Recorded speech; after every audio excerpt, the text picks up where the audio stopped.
Hello there, very good morning and welcome to the Breakfast News. I'm Tracy Shilshi and here are today's headlines.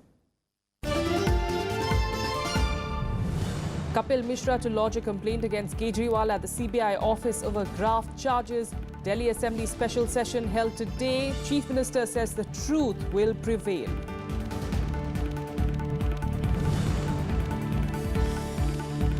Home Minister Rajnath Singh calls for unity of purpose to fight Naxalism, outlines the steps to counter the menace.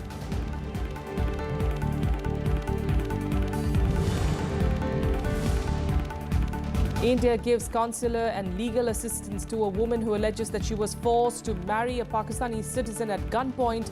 MEA says it is working for her safe return.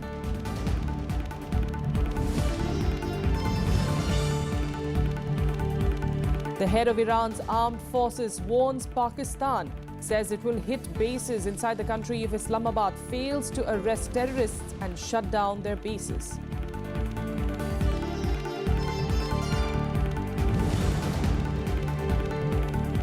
And voting is underway in South Korea to elect a new president. Moon Jae-in is a front-runner to succeed ousted President Park Geun-hye.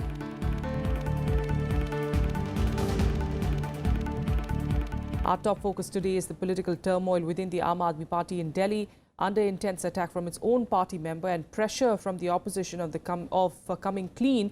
Delhi Chief Minister Arvind Kejriwal has said that truth will triumph. Kejriwal's reaction came following accusations by sacked Aam Aadmi Party member Kapil Mishra of accepting 2 crore rupees illegal cash from Health Minister Satyendra Jain. Mishra also alleged that a 50 crore rupee deal had been arranged for the Chief Minister's brother-in-law. After submitting documents to the anti-corruption branch against Kejriwal in connection with the alleged voter scam on Monday, Mishra will register a complaint with the CBI today. Mishra hit back at Kejriwal in a series of tweets saying that the first FIR will be on the cash deal between Satyendra Jain and Arvind Kejriwal, and the second on how Jain benefited Kejriwal's close relatives in illegal land deals, while the third FIR will be on foreign tours by Aam Aadmi Party members using illegal money. Meanwhile, Arun Kejriwal promised to reveal the truth behind the accusations during the special session of the Delhi Assembly today. The session is expected to be stormy as the ruling AAP and the opposition BJP will seek to corner each other on a range of issues, including the recent CBI raid at the Delhi Secretariat and issuance of notice to the Aam Aadmi Party by the centre to furnish details of its overseas funding at the session. Well, all this follows when Delhi's former Water Minister Kapil Mishra was suspended by Aam Aadmi Party's Political Affairs Committee from the party's primary membership, and that took place on Saturday. And after that, Mishra alleged that Kejriwal delayed the probe into the 400 crore rupee water tanker scam. The Aam Aadmi Party, however, says that Mishra is making baseless allegations against the Delhi CM out of desperation after being expelled. Sacked Aam Aadmi Party Minister Kapil Mishra on Monday submitted documents to the Anti-Corruption Bureau to back his allegations against Delhi Chief Minister Arvind Kejriwal in the alleged water tanker scam. The former Delhi Water Minister said that he gave information about the roles of Kejriwal and 2 of his close associates in dealing the probe into the 400 crore rupees scam that dates back to when Sheila Dikshit was Chief Minister of the city-state. He also said he will next go to the CBI to submit proof. कल 11:30 बजे CBI का time मेरे को मिला है, सारे detail लेकर जो डिटेल पब्लिक करे जाने चाहिए थे, जिनके कारण एविडेंस में कोई गड़बड़ नहीं होती, जांच में कोई प्रभावित नहीं होती, वो मैंने सारी देश की जनता को बताए हैं कि सत्येंद्र जैन ने पैसे दिए, अरविंद केजरीवाल जी ने पैसे लिए, मेरी आंखों के सामने लिए और अपने घर के अंदर लिए। छतरपुर में एक 7 एकड़ के फार्म हाउस की डील और PWD डिपार्टमेंट के 10 करोड़ रुपए के फर्जी बिलों को सही साबित करने का काम सत्येंद्र जैन जी ने किया। अरविंद केजरीवाल जी के एक रिश्तेदार, उनके ब्रदर इन लॉ, उनके रिश्ते में साड़ू लगते हैं, बंसल परिवार की संस्थाएं हैं, उनके लिए किया। The Aam Aadmi Party, meanwhile, hit back at Mishra, calling him a BJP agent. The party said that Mishra was making baseless allegations against the Chief Minister out of desperation after being expelled. AAP leaders also alleged that the centre was trying to destroy the party.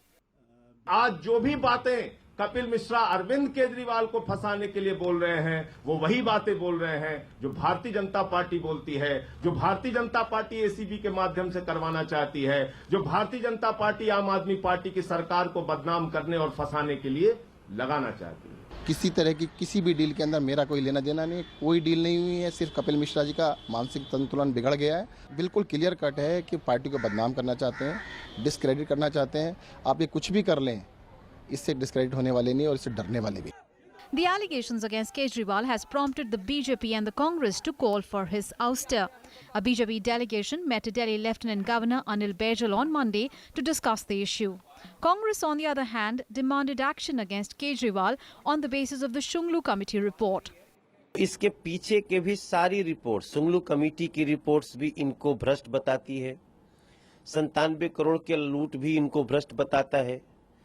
इसको ध्यान में रखते हुए अब इनके ऊपर कार्रवाई होनी चाहिए और वो कार्रवाई इस्तीफा से कम नहीं होना चाहिए। या तो इस्तीफा दे दें या फिर इनके खिलाफ सीबीआई इंक्वायरी हो। इसलिए हम लोगों ने उपराज्यपाल को आज सैंक्शन के लिए हम लोगों ने कहा है और उपराज्यपाल महोदय से हमने सैंक्शन मांगा है प्रोसिक्यूशन के लिए, ताकि प्रोसिक्यूशन की सैंक्शन लेकर के हम लोग एंटी करप्शन ब्रांच का जो डेजिग्नेटेड कोर्ट है वहां पर हम जाएं और एंटी करप्शन ब्रांच के डेजिग्नेटेड कोर्ट के सामने हम सीधे के सीधे एफआईआर लॉन्च करने के लिए कोर्ट में गए।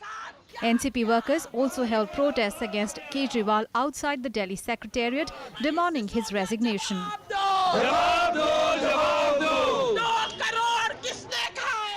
Kapil Mishra was sacked as the Delhi Water Minister on Saturday. A day after being removed, he claimed to have witnessed Kejriwal take 2 crore rupees from Health Minister Satyendra Jain in another case. He has also demanded a lie detector test be conducted on the two based on his allegations. With inputs from Anu Diwan, Bureau Report, Rajya Sabha TV. Lalu Prasad Yadav will stand trial for his role in the fodder scam. In an order that is being seen as a big setback to the leader, the Supreme Court quashed the Jharkhand High Court's verdict, which had dropped charges against Lalu in 3 cases in the 1996 scam. The apex court has given 9 months for the completion of the trial. In a major setback to RJD chief Lalu Prasad Yadav, the Supreme Court has reinstated criminal conspiracy charges against him and ordered 4 fresh trials in connection with the 1996 fodder scam case. Setting aside the 2014 Jharkhand High Court order, which had dropped conspiracy charges against Lalu Prasad, the apex court set a target of 9 months for the completion of trials. A bench comprising Justice Arun Mishra and Amitava Roy pulled up the Jharkhand High Court for being inconsistent in its findings. The court also lashed out at the CBI for delay in filing appeal against dropping of charges against Lalu Prasad. Respect for judges, and they must have had some good reasons why they have rejected it. If they are wrong, there are other remedies. But in this case, even an adverse decision only means not that the appeal has been allowed, that the appeal will be heard. All right, let it be heard. We'll win on both merits as well as limitations. The move is a political setback for the ruling Bihar government too, as Lalu Prasad's Rashtriya Janata Dal is an alliance partner with Chief Minister Nitish Kumar's Janata Dal United. His 2 sons are also ministers in the state government. Huge faith, reverence for rule of law. The same Supreme Court gave us clean chit in a DA case. I think this hype is unnecessary. We'll face the trial. And I assure you, once the trial gives us a chance to put our version, I can tell you the same Supreme Court will have a different view once the trial is over. Respect the verdict of the Supreme Court. Nobody intervene in the matters of the court.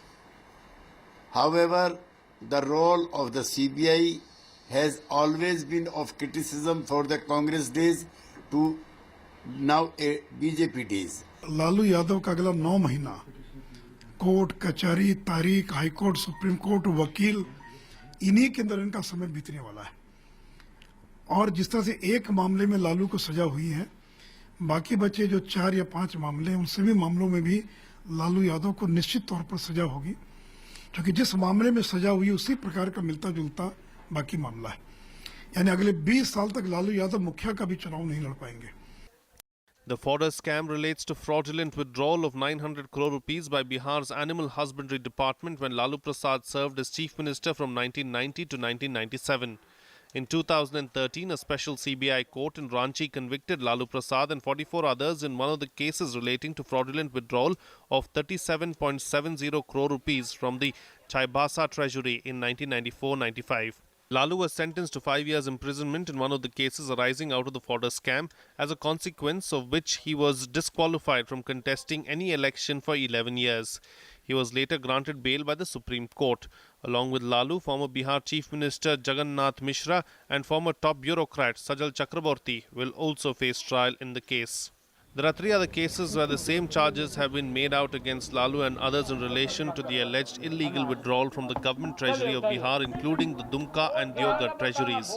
Bureau Report, Rajya Sabha Television. Finance Minister Arun Jaitly has exuded confidence that the problem of stressed assets of banks will be resolved with the newly promulgated banking ordinance. Speaking at an investor summit in Japan on Monday, Jaitly said that the government will dilute its stake in state-run banks to 52% once the health of the lenders improves. Finance Minister Arun Jaitly expects a resolution to the escalating bad loan problem following the promulgation of the banking ordinance. The new ordinance empowers the RBI to order insolvency proceedings against defaulters and create committees to advise banks on recovering non-performing loans. Jaitly also clarified that the government will be open to providing funds for banks' recapitalization.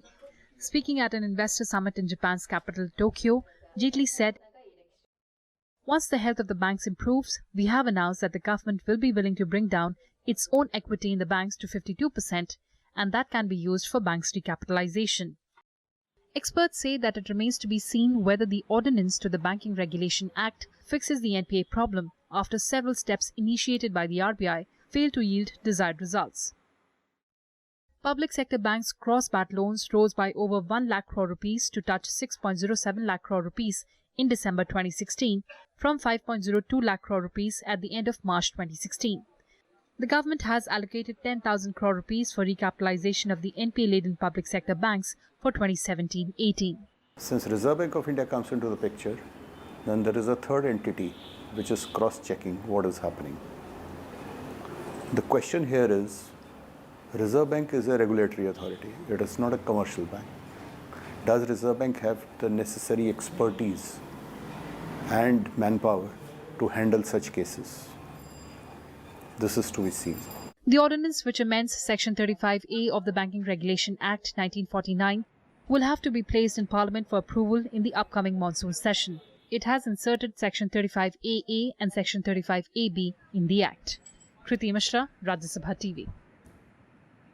Trackers in weapons and biometrics in smart guns are some of the new technology measures that security forces fighting Naxals may soon adopt to check use of the looted arms by Maoists. The idea was floated by Home Minister Rajnath Singh during a meeting of chief ministers of Naxal-hit states in Delhi on Monday. He also called out on a unified command of all the states to deal with the problem. Home Minister Rajnath Singh on Monday inaugurated a meeting of top officials and chief ministers of 10 Naxal-affected states. During the meet, Singh outlined the many steps that need to be taken to counter Naxalism, saying immediate measures must be taken to stop them.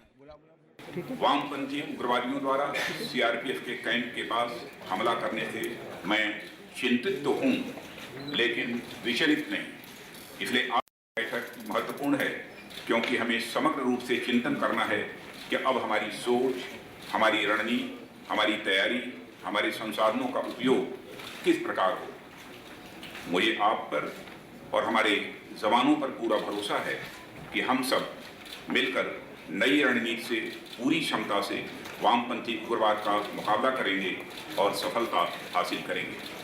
The Home Minister also called for a strategic and unified command of all states, ensuring unity of purpose in dealing with the problem. The meeting is expected to help firm up anti-Naxal strategy to fight them in their hideouts. देश में वामपंथी उग्रवाद की समस्या का निदान किसी silver bullet से संभव नहीं है। इसका कोई शॉर्टकट भी नहीं है। इसलिए अलग-अलग स्तरों पर शॉर्ट टर्म, मीडियम टर्म और लॉन्ग टर्म नीतियां बनाने की जरूरत है। Topping the agenda of the meet is the issue of recalibrating strategy to make it more effective and to minimize casualties. District magistrates and superintendents of police of 35 worst-hit Naxal-affected districts, along with the heads of paramilitary forces and intelligence agencies, are attending the high-level security meet. Bureau Report, Rajya Sabha TV. In other news, the JNU Academic Council will meet today to debate on the contentious seat cuts issue. The JNU administration had announced that it would follow the UGC regulations and announced a seat cut of over 80% from 1,408 seats for 2017-18. The Delhi High Court has, however, ordered a stay on implementation of seat cuts till the 27th of July. Students and professors are hoping that the Academic Council will not take an adverse stand. JNU Students' Union has organized a rally on the campus today to protest against the UGC and JNU for being in favor of cutting the seats. With that, a quick break here. Up next, we're getting you more national news and also the international updates.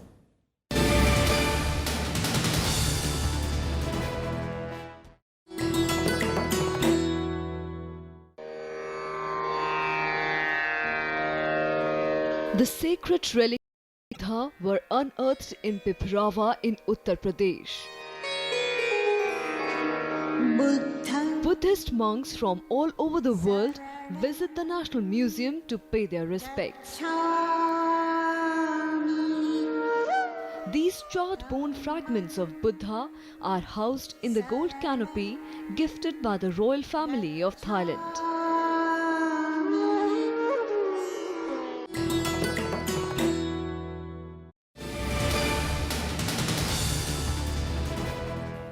Welcome back. Let's continue getting you more national news. And India has been unanimously elected as the president of the UN Habitat, an organization under the United Nations to promote sustainable human settlements across the globe.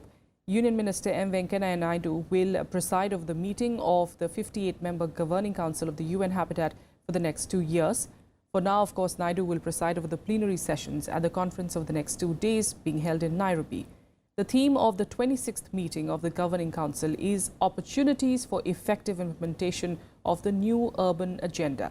The Governing Council's aim is to promote comprehensive approach to human settlements, assist countries in addressing related problems and strengthen cooperation among them. This is the third time that India has been elected to lead the organization since the UN Habitat came into being in 1978. I'm indeed delighted to be elected as the President of the Governing Council of UN Habitat. I would like to thank my proposer, our friendly country Malaysia, and also all of you for supporting our candidature of Indian Republic to be President of the General Council of UN Habitat.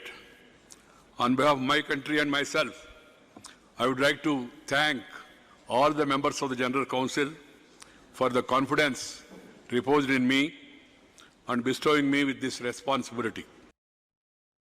In more national news, heat wave conditions are prevailing in north and northwestern parts of the country.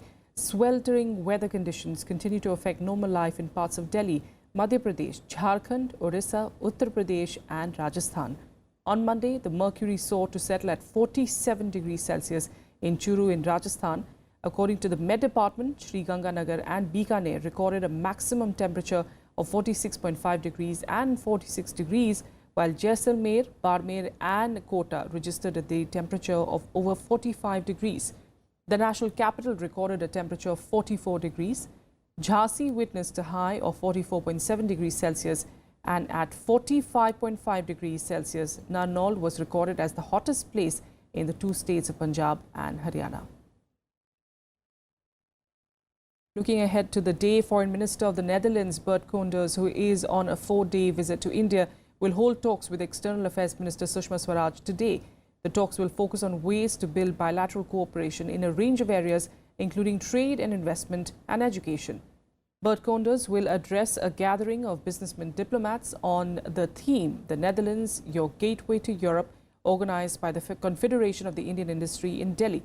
Netherlands ranks among India's top 10 trade partners and is a major investor in sectors like technology, energy, logistics, financial services, and transport. For many decades, India was a recipient of the Dutch development aid. Meanwhile, Venu Rajamani, currently the press secretary to President Pranab Mukherjee, has been appointed as India's ambassador to the Netherlands. A 1986 IFS batch officer, Rajamani is expected to take up his assignment shortly. He has also served in the Indian mission in Hong Kong as well as the Indian embassy in Beijing. Now to Islamabad, where a 20-year-old Indian woman has told a court that she was forced into a marriage with a Pakistani citizen at gunpoint. The woman, identified as Uzma, claims that she is a resident of New Delhi and has refused to leave the Indian High Commission in Islamabad until she is repatriated home with full security. While recording a statement before a magistrate, Uzma claimed that she was forcibly married to Pakistani national Tahir Ali and subjected to violence and sexual abuse. The application said that the two met in Malaysia and Tahir Ali forced her to get a Pakistani visa. Upon her arrival through the Wagah border, Uzma was allegedly drugged and taken to Tahir's home in Khyber Pakhtunkhwa province. Uzma claims Tahir was already married with 4 children. The court has adjourned the case till the 11th of July and issued notices to Tahir and the cleric who solemnized the marriage to appear for the next hearing. India, meanwhile, has provided Uzma consular and legal assistance, and the MA spokesperson claimed that it is coordinating with the Pakistan Foreign Office for her safe return. And Pakistani diplomat Sohail Mahmood is set to become Islamabad's new High Commissioner to New Delhi. Mahmood will replace Abdul Basit, who has completed his 3-year tenure in New Delhi. Mahmood is currently the ambassador of Pakistan in Turkey and served as the High Commissioner to Thailand before that. The appointment comes at a time when diplomatic ties between India and Pakistan are at a low over alleged Indian spy Kulbhushan Jadhav's death sentence. Mahmood may take up his new assignment either at the end of the month or early next month. Iran has warned Pakistan that it would hit bases inside Pakistan if Islamabad does not confront Sunni terrorists who carry out cross-border attacks. The warning came from the head of the Iranian armed forces following the killing of 10 Iranian border guards by terrorists last month. Iran maintains that the attack was carried out by a terrorist group from inside Pakistani territory. Iran's army chief said that they expect Pakistan to control the borders, arrest terrorists and shut down their bases. He further added that Iran cannot accept the situation to continue.